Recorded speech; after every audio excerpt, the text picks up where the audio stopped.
Hey, guys, welcome to Double Shot of Steelers. I'm Dejan Kovacevic. He's Chris Halleck walking in front of the Steelers facility over there on the south side. Right there. That's where they practice. I see him right inside there. Not right now, though. They got done practicing a good while ago. This program is presented to you by our good friends at FanDuel. Steelers will be taking on the Bears in Chicago. That's Sunday at 1:02 p.m. Eastern time, which, by the way, means it's a noon kickoff out there, which is a little bit weird. Yippee. Yeah. Well, not for me. I lived in Texas for 23 years. That's when NFL Sundays always started for me. Oh, everything was a noon thing, right? Yeah, it was noon kickoffs. Yeah, for us, everything is 1 o'clock, obviously, and always will be. But the NFL keeps everything across the continent at 1 o'clock and then 4:25. 1 o'clock and 4:25, no matter where you are, except, of course, for the night game and the international games. Chris, we had a collision over there of sorts with the quarterbacks in terms of, showing up, being available to the media and all that other stuff. And it's yet another, just the fact, again, that Aaron Rodgers came to speak is just another sign of the stuff that we've been talking about, which is he's making sure, hey, look, I'm here. I still want to play. I still want to play. Is that kind of how it felt? No, not at all. Because okay, good. To me, I have a video queued up, and it's the longer of the two. But the banter between Aaron and Mason is so much fun to watch. All right, because it's just watch it. Which one? Because you sent us two. The Aaron one. Aaron? One, yeah. All right, here it comes. Yeah, Mason, he's a troll. He makes every day so much fun. I told him this. I said, just thanks for making this fun, because every day he's got, we joke in the quarterback room, he's got a checklist of the jokes he's got to get off out of his brain every single day. But he's hilarious, and I really enjoy our time together in the room, in here, outside the facility. He's a great backup, like he's super helpful during the week. He's a professional. He's ready to play. He's a gamer. And, watching the locker room last week, I was super fired up watching him go up and down the field in those couple drives he had, and thankful for the way he played, the way he prepares. And he's a lot more type A, I would say, than I am with the preparation. Like, he's wound a little tight, but it makes it good for a good backup quarterback, because he's so in tune to the details, and I just love being around him. It's pretty harsh coming from a troll himself, but he is. I think. I do have a list of. Well, I don't make a list, but we've got a good, healthy banter, all of us in the quarterback room, each and every day, and it's been one of the most fun rooms I've ever been a part of. So we keep it light, and there's a lot of, there's a lot of material out there for me to use. So he's at a little bit of a disadvantage because I don't have the paparazzi waiting outside my house in Malibu every day. So. That's so funny. That's fantastic. That's the first I've seen that. Yeah. I mean, the thing that sticks out to me the most is Mason saying that's one of the most fun quarterback rooms I've ever been in. And I know the quarterback rooms he's been in the past, and he cannot say that about every quarterback room he's been in. Now, the other part that I appreciate there, because we've relayed this to our viewers and readers throughout the summer, that there's been a really nice, healthy back and forth between the main two guys. What I like is that Mason brought up, he said, it's all four of us. That's actually the truth. I believe I referenced that earlier in the week. I said that all four of these guys, you see them, they're inseparable.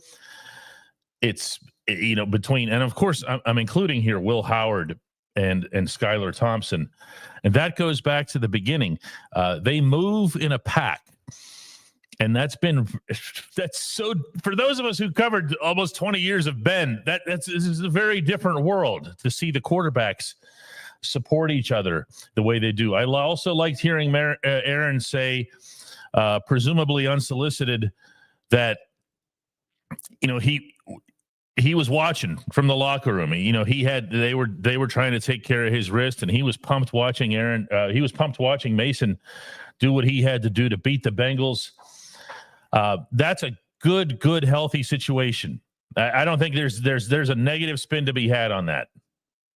No, and just to ask the question and make sure and this is the other video, I asked Mason straight up, when it's the situation in which, you don't know if you're starting, he doesn't know if he's starting, do you feel like that there's the support for no matter who goes out there? And you can listen to Mason's answer with the next video. Okay. I'm putting that on.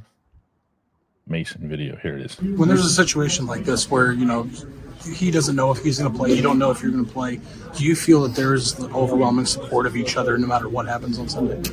Yeah, I know that he was very complimentary of me and us after the game, and gave everybody a lot of high fives, and I've always tried to do whatever I can on game day, whether that's just shut up or give a piece of feedback here and there, and we've got a great working relationship. One of the cool things, and we've made note of this a couple of times, I believe one of them, unless I'm mistaken, was in Dublin, where Rodgers made a deep pass that connected. And you know what I'm going to say here. I think it was with Metcalf. Yeah. And the first thing Rodgers did was look over to his left at the sideline and find Rudolph and do this and point at him.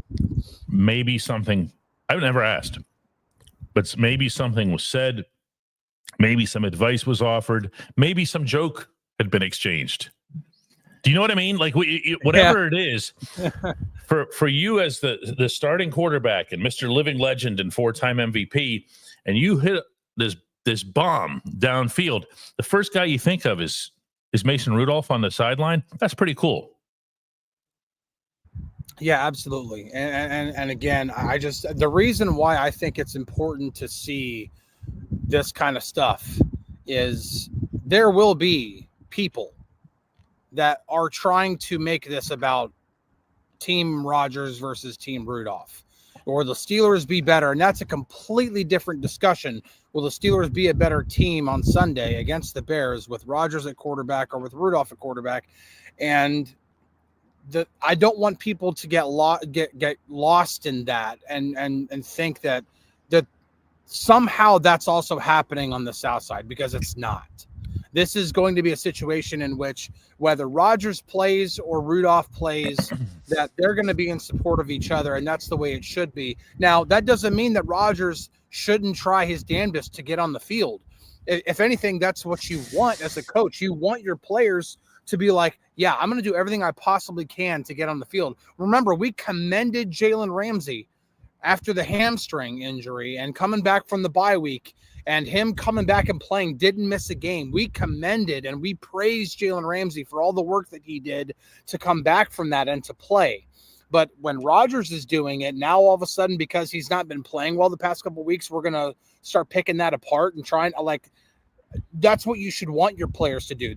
You should want them to be the most competitive they possibly can and get on the field. That's what you should want. Now, it still might be a situation where he tries his hardest and Tomlin and the doctors say, listen, it's not a good idea. We're just going to run with Mason this year. Or I think where the subject becomes legitimate is where it comes to putting the Steelers at a disadvantage.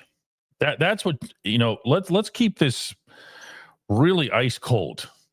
We just showed everybody, hey, these guys, there's no friction here, to say the least. We showed everybody that they're professionals. What you want to have happen more than anything else is for everybody to understand, and that's inside and outside the team, that the only relevance is beating the Bears. This isn't one of those long-term, let's figure out how we're going to focus on this or that or whatever. This isn't that. If it gets to that point, go nuts with any and all debate and discussion and everything else. But for the moment, in this setting, with Rodgers' health uncertain, with the doctors still not having all the information that they'd want or need, that's presumably going to have to come on Friday to make at least a recommendation to Rodgers, to Tomlin. Mike Tomlin has already acknowledged that, of course, Rodgers is going to have a say in that because it's his body. That, you know, duh. How do you feel? He's not going to acknowledge pain. I mean, he's not going to have a pain tolerance thing, and all of that's admirable. I think that the discussion that a lot of people are eager to have isn't for now. I think that would come after, let's say, again, Mason strides out onto Soldier Field and just absolutely eats the Bears alive. And the offensive line looks like it hasn't in half a decade. I'm purposely being over the top here. If that happens, and then you realize the other guy is really struggling, then you're going to start having more of a fairer talk about it, wouldn't you? Yeah, absolutely. And that is the right time to start having that conversation. Right now, I will reemphasize what you said. It should only be about beating the Bears. And the good thing is that the Steelers have a head coach that is absolutely singularly focused like that. That is always the way that Mike Tomlin operates. He is always just thinking about, I got to beat the next team in front of me. He is not thinking about anything. And even then, when you get into like previewing like a season, like during training camp, and you start bringing up questions from last season, he doesn't answer questions about last season because last season's in the past. It's only about this season. And yeah, I do think that is the good thing. It should be, the conversation should be about which quarterback will put the offense in the best position to put up the most points in the current context. Meaning, correct. Okay, all across the board. When we come back, we have some good questions lined up here from the citizens, and we're going to get to those right after this brief message. For those of you who are doing real work in construction, in a warehouse, if you're a mechanic, you want reliable, comfortable gear to help you perform well on the job. Brunt Workwear's got you. They've got waterproof boots, safety toe, soft toe, pull-on, lace-up, whatever you need. You can wear them to work, and if they're not right for you, send them back. I don't know of any other brand doing that. Brunt was tired of the workwear brands out there cutting corners. You work too hard to be stuck in uncomfortable boots that don't hold up. So they built something better. Boots that are insanely comfortable and built for any job site. For a limited time, our listeners get $10 off. Just head to bruntworkwear.com. Use the code DK Sports and you're good to go. After you order, they'll ask you where you heard about Brunt. Do us a favor here at DK Pittsburgh Sports and tell them it was from this show. Welcome back to Double Shot of Steelers. Thanks everybody, by the way, who's touched base with Brunt and let them know about us. We've gotten some positive feedback about that, and we expected to. I mean, this is a quality product. Football season we're a little bit past the halfway point. We're right? Well past the halfway point. I mean, everybody's played at least 10 games. So we're going to week 12 now. Oh yeah. Well, one way or another, football season is in full swing, Halleck. It is. It's time to check out. She thought that was actually funny. She never laughs at anything I say. It's time to check out the latest odds, futures, and win totals on the FanDuel Sportsbook. If you think the Steelers are going to take care of business at Soldier Field, lock in your bets today.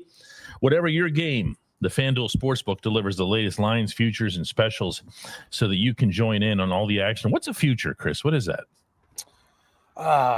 That is a really good question because you don't know either? I do not. I know about prop bets. It's funny because I was actually reading the prop bets today about a certain quarterback in Cleveland that's going to be starting on Sunday. Oh no, we're not going there. I know, but he's starting. Yep. Oh, my favorite prop that was in the entire email that I got, because I'm on mailing lists on all this kind of stuff. The prop for his over-under, the over-under for his touchdown passes on Sunday is 0.5. Wow. It's 1. Like he has to throw 1 touchdown to hit the over. Like it's just so funny. Like I'm literally laughing. Oh yeah, because that makes sense. Yeah. Jay Shellerman helps us out here. I knew somebody would. Futures are like bets on the Super Bowl or division winners. That makes sense. Season long type bets. Well, there you go. I know what they are. I know what they are. I just didn't know what the name for them is. Yeah, that actually applies. Yeah, that makes sense. We got a couple of good questions here. This is the first one. What's the difference between James Pierre when he was cut and now? Should he start? James was cut, for anybody who doesn't know, for, I don't know, was it about 5 minutes? Yeah, it wasn't long. It wasn't long. For him to go through, long enough for him to go through waivers. He passed through waivers, and this was before this season. It was out of training camp. That was one of those moves. Yeah. I can promise you that Omar Khan was holding his breath the entire time. Danny Smith was holding his breath the whole time. No, Danny Smith probably wanted to take the breath out of Omar Khan the entire time. As long as we're getting figurative here. But what's the difference between him then and now? I asked Tomlin over the weekend, about how if he's had a progression through the year, meaning this year, and he said years. He looked at me and went like this, and made like enunciated the S at the end, because they feel that he's gotten better over. This is his 6th year in the NFL. Somebody said to me earlier today in one of the comments on our app, that he's young and coming. Or no, he's 29. That's like 80 in cornerback years. He's just having a really, really nice put it all together season. He is. Denny comes up with the right word. He is consistent, isn't he? He is. The second part to that last comment was, should he start? Because I've seen many of the comments here in this live chat of outrage at Mike Tomlin over wanting to start Darius Slay over James Pierre. I do want to put this into perspective here. And I'm not saying this is what's going to happen, but I'm just saying, listen, when the Steelers offense was introduced on Sunday, Calvin Austin was introduced as a starter. Roman Wilson was not. When you looked at the final snap count for the game, Roman Wilson out snapped Calvin Austin like 2-1, 37-19. Yep. Yeah. I mean, it was significant. It will not surprise me if it's a situation in which Darius Slay is on the field for the first snap, which means he would then be the starter. But by the end of the game, if James Pierre ends up with more snaps, it will not surprise me if that is the actual way that this plays out. I had some fun with this on the Daily Shot podcast this morning. Chris, I'm going to give you a shot at this as well. Who actually started? Who was the other wide receiver who started with DK Metcalf? Technically, it'd be Austin, I think. But it wasn't. No. No, it was Ben Skoranek. Why? Because Artie wanted to run a ball. So it means nothing. Yeah. It means nothing. Skoranek was the first. It was him and Metcalf that went out for the first play. And that's what goes down in what we call the game book as your starting lineup. It said lineups, for Pittsburgh over here and Cincinnati over here. And Ben Skoranek is your starting wide receiver. It doesn't matter that if you look at the depth chart, he's 5. He's 5 on the wide receiver chart. Totally immaterial. If Tomlin puts Slay out there and says he's going to play, he doesn't want to embarrass Slay. He doesn't want to embarrass his veteran. He doesn't want to lose him. The guy was a really, really good football player just a season ago. And what he does is he puts Slay out there. He says, "Here, tip my cap. Don't mess anything up." And he and Terrell Austin can utilize their talent however it is that they want. Simple as that. And the one thing that I do want to say, and yes, overall, Slay's performance has been very subpar. But go look at, look like in a vacuum at his performance against the Colts in that game in which they ran a lot of too high, they ran a lot of cover 6, they ran match coverage, he looked a lot better. A lot better. It wasn't perfect, but it looked a lot better. Okay. See you later. And so if that is what the Steelers end up doing more frequently down the stretch, which they did a lot of that, I mean, it wasn't quite like a lot of match and cover 4, cover 6, but it was a lot of too high. Maybe just maybe. And I, like, okay, I'm gonna be really, really careful here about the whole 130 quarterback rating against. That is, if you're not getting it from NFL Next Gen Stats, I don't trust it. I'll put it that way. That's the best Justin way Watson says Justin knows bad, the ball. putrid, horrific, 130 quarterback rating allowed. It has not gone well for him. Noah Lang comes in with a $5 contribution and says, in thinking of the corners in general, does this give you last year Cam Sutton flashbacks where Mike Tomlin may risk paying a less playing, I think he meant to say, a less capable veteran out of comfort? Oof, boy, there were all kinds of subtexts to forcing Sutton onto the field that made no sense, including that his teammates didn't want him out there. That's another tale for another day. I wouldn't compare anything like that to this. Listen, starting lineups aren't that important in football. They're just not. They're not indicative of where the snap counts are all that you need. I'm going to say this again. Skoranek started the game. He ended up with 15 snaps out of 66 total. Okay. Pierre ended up with 65 out of 66. Okay. Now why? Because Slay wasn't there. I mean, this stuff really, really doesn't matter. Can I throw a hockey parallel in? I mean, the Penguins are playing in LA about a month ago, and Dan Muse says, here, I've got Blake Lizotte, who's from here and whatever, and he starts a line of whatever, and Sidney Crosby's sitting on the bench. It just doesn't matter. It doesn't matter. What matters is the ice time at the end. The only sport where the starting lineup matters, the only one, is baseball, for obvious reasons. Once you're out of the game, you're out of the game. That's it. So don't worry about this stuff. Don't worry about what he said. He said what he felt was the smart thing from the coach perspective to make sure that he's taking care of a veteran and that he's not losing him, because he can't lose him. He can't lose Slay. He needs Slay. The football team needs Slay. Whatever it is that's happened so far, they can't just toss him out. Don't make me say why. Because if you lose Pierre, you lose somebody. You need your players. You can't go down to your 7 and 8 guys on your depth chart. He has no benefit. He's not running a sports talk show or something. He has to run the operation. Yeah, but you know, when you look at the situation, when you look at the way Pierre is playing, and the fact that Tomlin said that, like, we're still going to get snaps for Pierre. Like, literally when he's asked. Same sentence. Yeah. Yep. Yeah. I mean, I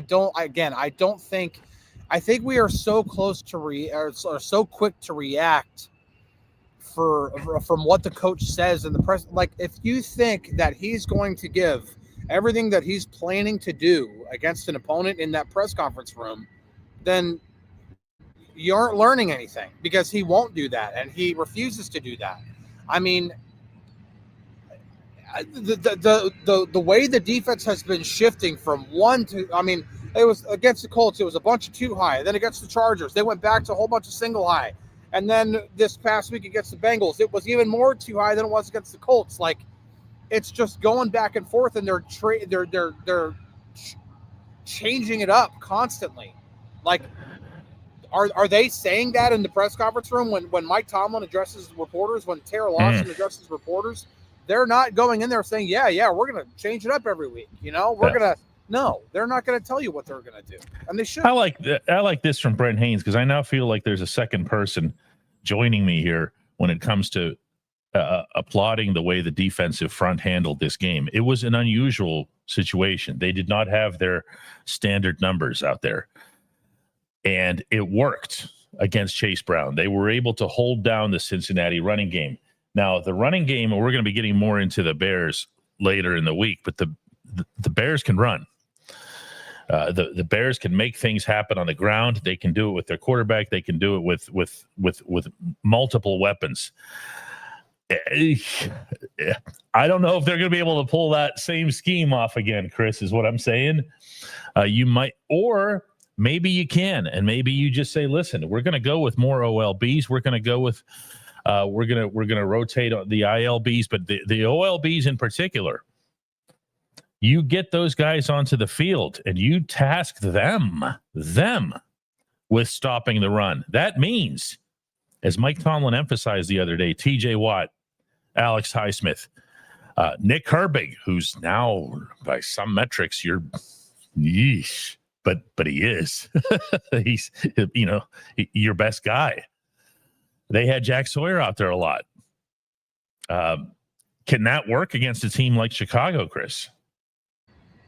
I've really started diving into the Bears today. It's really kind of been the first big day before practice, and it's going to be a challenge because they run with a lot of multiple tight ends, and obviously when you have Colson Loveland and Cole Kmet, they got a great pair of tight ends. They can run the ball. They got DeAndre Swift. They got the other guy who's even on my fantasy team. I can't say his last name. Manon guy, I think is how you say it. I can't remember, but either way, they got, and obviously Caleb Williams can run the ball. They got a number of different ways that they can attack you, and they can do it through the air as well. Even though they aren't, like, Caleb Williams is still not like the most. Pretty much what the Steelers need to do. This is the prototypical stop the run and force the quarterback to beat you with his arm. Like, that's pretty much the way that the Steelers need to do this. They need to shut the run down and force Caleb Williams to throw the ball, because whenever he's been forced to throw, and it can still get ugly. I mean, he's not quite accomplished in that area just yet. Yeah, he's got a 59.7 completion percentage, which should not excite anyone. He also has the highest average time to throw in the NFL. I mean, the Bears are. It sounds insane to say this, but the Bears are doing things right. I mean, they're building things up at the core. That's how you get yourself a good running game. That's how you get yourself the time for an athlete like Williams to be able to, to find his footing in the National Football League. What they've done is it does not come with one of those fluky feels like, oh, where did they come from, when you see how they're doing it. But again, we'll get there.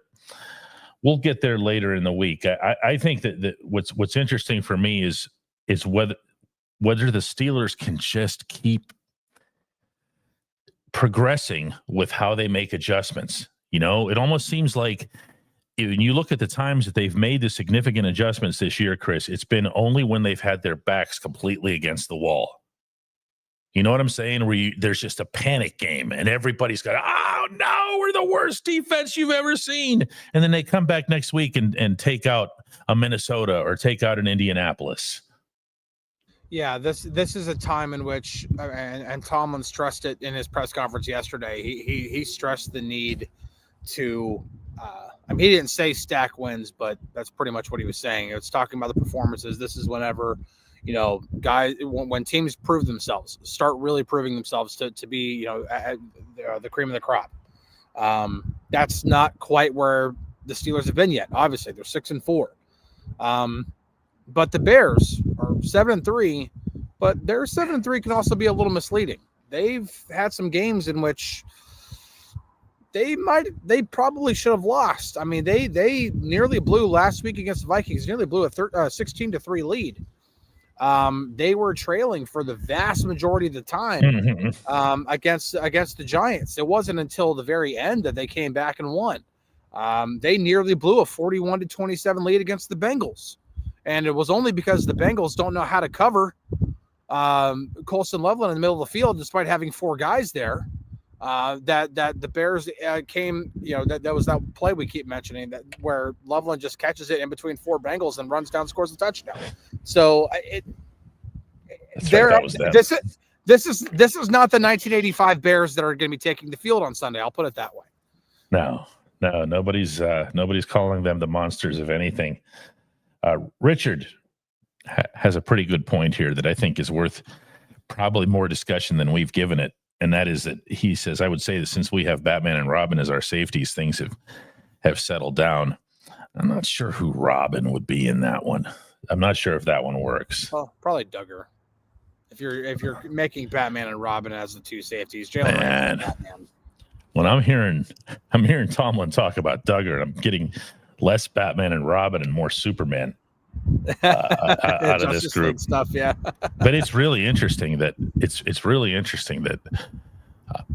Tomlin has gone out of his way to single out the safety play, and he did it again. He was asked after the press conference. Not after the press conference, after the game Sunday. What was the biggest difference between the Steelers facing the Bengals in Cincinnati and facing them here? The two words: safety play. And what's that mean? Well, Jalen Ramsey was moved to safety. Kyle Duggar is here. And, I mean, he has sent some pretty harsh signals on the way out the door accompanying Juan Thornhill. You've noticed that, in addition to 100% sending him out the door. Right. Which was the most powerful message of all. That's really, really interesting to me, because this is a team that needed to find its way at the safety position with Minkah Fitzpatrick not being around anymore. You say what you want about the way Minkah lacked splash over the last 2-3 years. You didn't hear anybody say that there was, a lack of, just professional carryover really from week to week at the position. And now it feels like, and Tomlin supports this, and so does Terrell Austin, incidentally, that the safeties have changed everything about this defense. It has. I mean, when you look at when the Steelers acquired Duggar and Ramsey switched to safety, it was the Colts game. And since the game against the Colts, has the defense been an issue in any of the games that they've been playing since then? I don't think so. I mean, they were phenomenal against the Colts. They were good against the Chargers. Not as good, but they were good against the Chargers. They kept a lid on Justin Herbert for the most part. And then they just held that Bengals offense that's been among the league leaders in a lot of categories to 12 points. I mean, this has been over the past 3 weeks. I mean, they're second in the NFL in dropback EPA over the last 3 weeks. That's crazy. I mean, sixth overall in EPA per play. I mean, like, when we're talking about defensive efficiency, they have been over the past 3 weeks, especially against the pass, one of the best. Now, we also saw a 3-week stretch before the wheels fell off in Cincinnati. That 3-week stretch, they were also playing really great. Might have been skewed a little bit by the Patriots game, which they had like 18 takeaways, but either way, they still had a good now. So now it's okay. This is where the whole complementary football comes into play. If the defense can continue playing well, can the offense start figuring itself out? Because as the defense is starting to figure itself out, now the offense needs to start figuring itself out. That includes Aaron Rodgers. That includes the running game. I'm sorry. We could talk about quarterback all day long. Even if the Bengals were loading 9-10 guys in the box, they did not run the ball well enough against that Bengals defense. They just didn't. We're going to take one more question today. It comes from Nathan, who says, do you guys see something of why Aaron Rodgers has been holding on to the ball longer? Is the team doing something different than the beginning of the year? One of the things that we've tried to do, Chris and I, is to pinpoint when it started. And it came after Dublin. He wasn't doing any of that stuff out there. It was Cincy. Yeah. For me, that's what I identified it. Cincy. And you saw him just he went all out Russell Wilson like this. It's just he just flipped the page and just turned into this guy who's trying to get out of the pocket and make escapes that he can no longer make. Now, what has also happened in that time is occasionally he has gotten out of there. He got out of there once Sunday against the Bengals. Remember in the first half that he had a nice little run and slide there? No. Now, I'm not here to tell Aaron Rodgers how to play quarterback. But when I think of the whole Aaron versus Mason thing, I don't get into the drama components, and hopefully you saw at the beginning of the show why. I do get into it from the standpoint of holding the pocket. I believe that this football team needs to do that, regardless of who is at quarterback. Somebody asked earlier, I might have saved it here. I'm going to see if I can find it. Here it comes from Tom Kovalcic. Says, do you think that Rodgers will take note of the fact that Mason is hanging in the pocket, help the line play better, or are their styles just too different? That's a perfect way to phrase that question. It's also a great way to get him to pull a Kenny Pickett and say, I didn't watch him. Which is hilarious which is hilarious because Aaron was asked today about, like, can you watch like the way Mason played and learn anything from that? Now I'm paraphrasing the question, but that was pretty much the point of it. And Aaron's response was not, nope. It was absolutely, yeah, I can learn stuff from watching myself back. I can learn stuff from watching Mason. I can learn stuff watching back everything. This is a guy who's won 4 MVPs. And he's saying that we're not going to get into the Kenny Pickett discussion, but I just find that was hilarious. But then Aaron also said today that he said when he started feeling better, he started trying to do more. Like he pretty much said that. I could try to get the quote and put out. You know what? After the show is over, I'm going to go back to the video. No, you know what? You keep talking, and I'm going to go get it because I think the transcript will be up. Go ahead. If it's not up, it'll be up. Yeah. Go ahead. That's pretty much what he said was. Yeah, I have it here. He started saying, like, once I started feeling better, I started trying to do more. And we could see it in Cincinnati. It was very, very obvious in Cincy. Because I even remember, like, being in the press box watching it. I'm like, he's doing way more outside the pocket. Like, way more. This is not the same Aaron we saw at the beginning of the year. And it's like he's been trying to play that way ever since. Now, it worked in Cincy. Like I said, there were some plays that were made in that game where you're like, whoa, that's vintage Aaron. You know, I look at that throw to Freiermuth that for the touchdown to put them up late in the game. That was a vintage Aaron play. Roll out to the left, flip the hips, throw it downfield, and throw it on a rope right on the money. And it's, that was a Rodgers play. But you're not going to reinvent him at age 41. And I found the quote that you're referring to here about holding on to the ball a little longer. He said, yeah, I'm trying to throw it to the open guy. And there were times when there weren't guys open. And boy, is he right about that. So because I've been feeling a little bit better, I tried to extend some plays a little bit. That's really what he did against the Colts. We've got to keep finding ways to get guys open. And when they're open, we've got to hit them. Now, that to me doesn't sound like, I'm going to stand in the pocket. That sounds to me like everybody do a better job of getting open because I'm not changing who I am.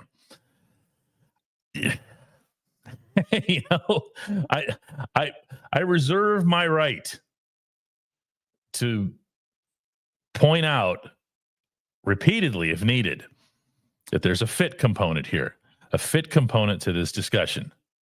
It's not to say that Mason is a better quarterback or any of this other stuff here, but this offensive line and most offensive lines that are inexperienced, man, they just want to know where their dude is.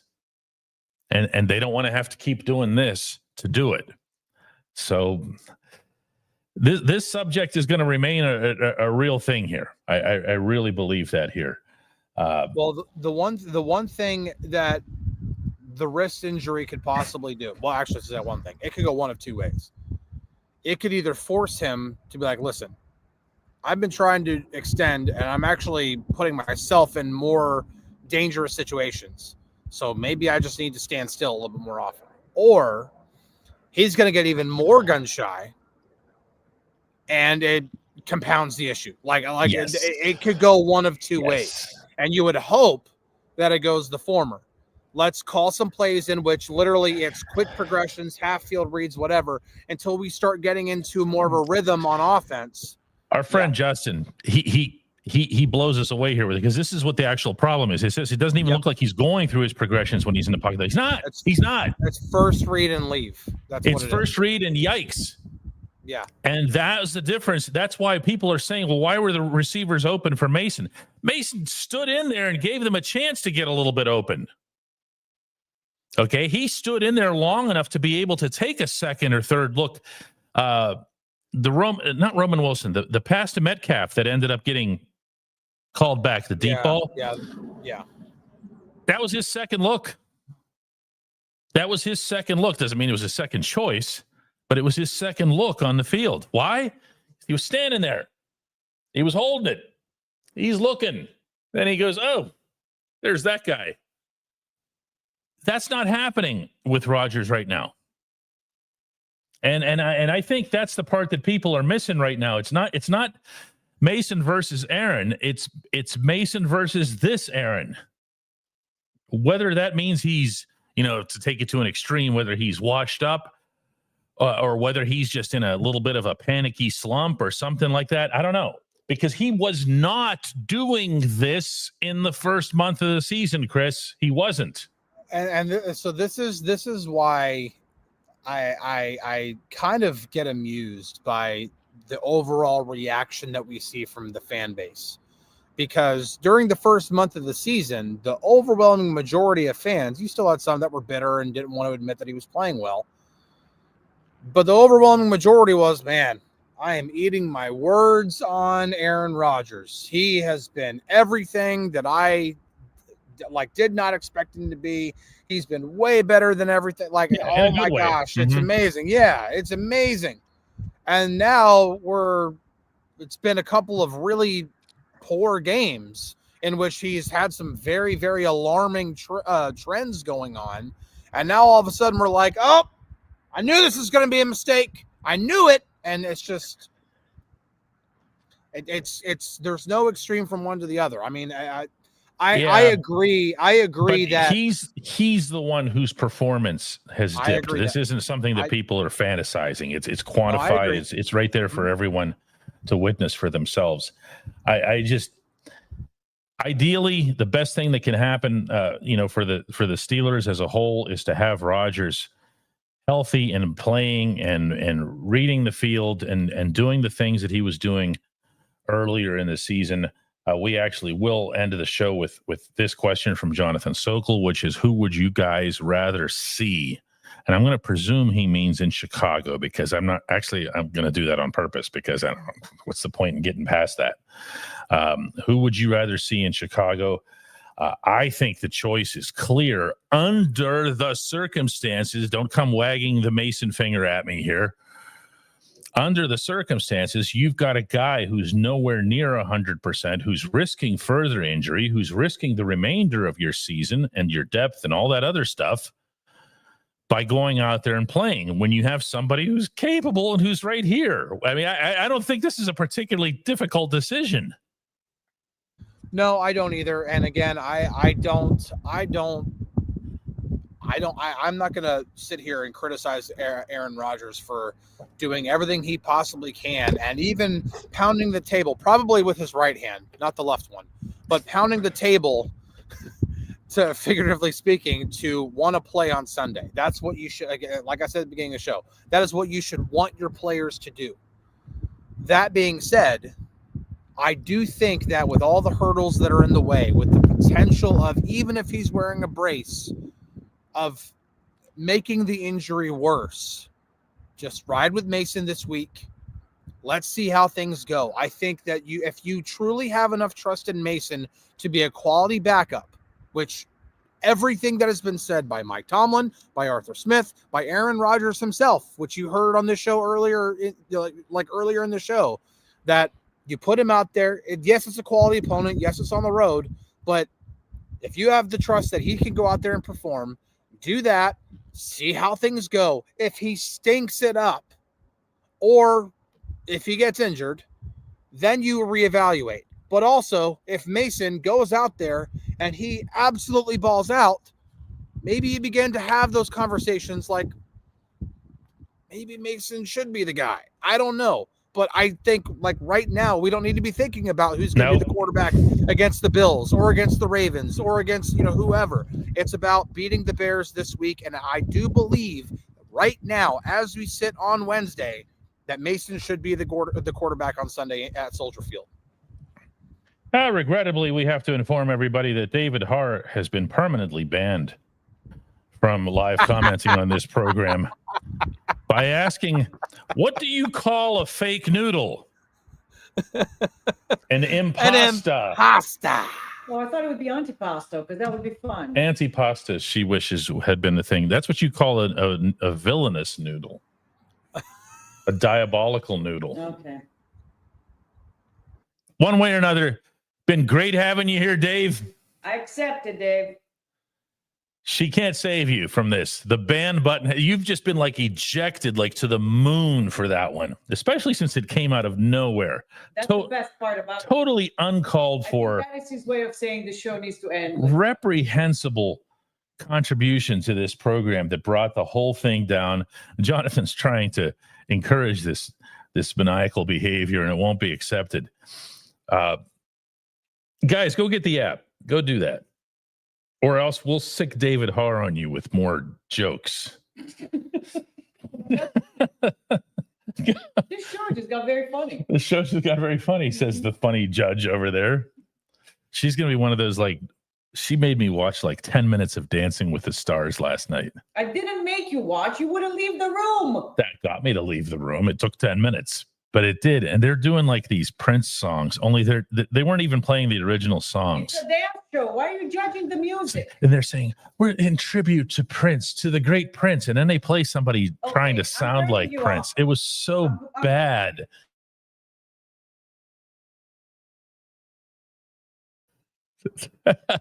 People are ridiculous. She just straight up muted you, man. That's what happens when you're the boss. You can get away with that sort of thing here. Go get the app. Just overrid everything. The DK Pittsburgh Sports app can be had for free on either your Apple or your Android device. If you have both, that's just weird. But if you have both, you can put them into both. And then from there, email me, dk@dkpittsburghsports.com, to get the premium level of the app, the good version of the app, for free. We're there all the time. If you just can't get enough of this level of entertainment, it never stops there. And all right, Chris. Well, I guess we'll do this again tomorrow. Is Coordinator Thursday. Most compelling thing to see or to hear tomorrow? I'm going to be curious to see what Arthur Smith has to say about this entire situation. To see what he has to say about, I'm more curious about like building the game plan, how you do that while you're trying to, when you don't know 100% who your quarterback is going to be on Sunday. That's not an easy thing to do. But it's not Arthur Smith's first rodeo in terms of juggling quarterbacks. Boy, it's a good thing Jonathan Hughes got this one in too late, past the ban period. Oh, this you need to clarify. No, not this. What? It's not a discount. It's free. Oh yeah, military doesn't pay for us. There's no discount. We offer the premium level to all military for free with our thanks. It's the other way around. We don't accept any thanks from anybody for that sort of thing here. Jonathan Hughes asks, why is concrete hard? It's cement to be. Bye.